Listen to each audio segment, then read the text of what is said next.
तुम्ही म्हणत असाल की हिनं आज असं काय बनवलं की नवरा एवढा खुश आहे. म्हणतात ना की माणसाला प्रेम व्यक्त करायची गरज नसते हो, त्याच्या मनाचा रस्ता त्याच्या पोटातून जातो. तर तसाच काहीतरी प्रकार चालू असतो आमच्याकडे.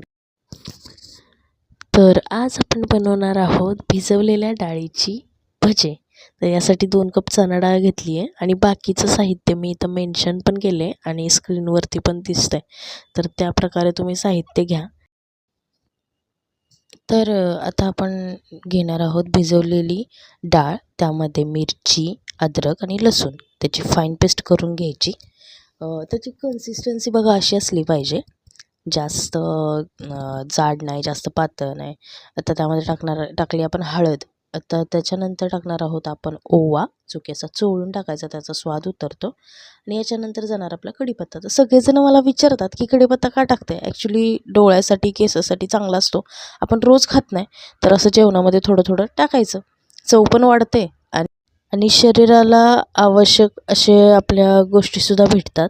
तर यामध्ये जिरा, मीठ आणि कोथिंबीर पण टाकून घेतली आपण. यामध्ये मेन इन्ग्रेडियंट जाणार आता आपला कांदा. भरपूर टाकायचा, त्याच्याशिवाय मजा नाही हो. तर यामध्ये टाकणार आहोत आपण बारीक केलेली मिरची आणि 5 मिनटासाठी याला बाजूला ठेवून द्यायचं. तोपर्यंत आपलं तेल गरम होतं आहे.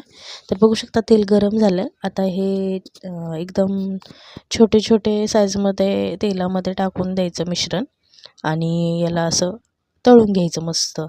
छान कलर चेंज होईपर्यंत आणि कुरकुरीत होईपर्यंत बाहेरून. तर बघू शकता की तळून पण झालं आहे छान आणि इकडं आमचा आता खायचा कार्यक्रम पण चालू झाला आहे. फायनली आपली युनिक भजी तयार आहेत.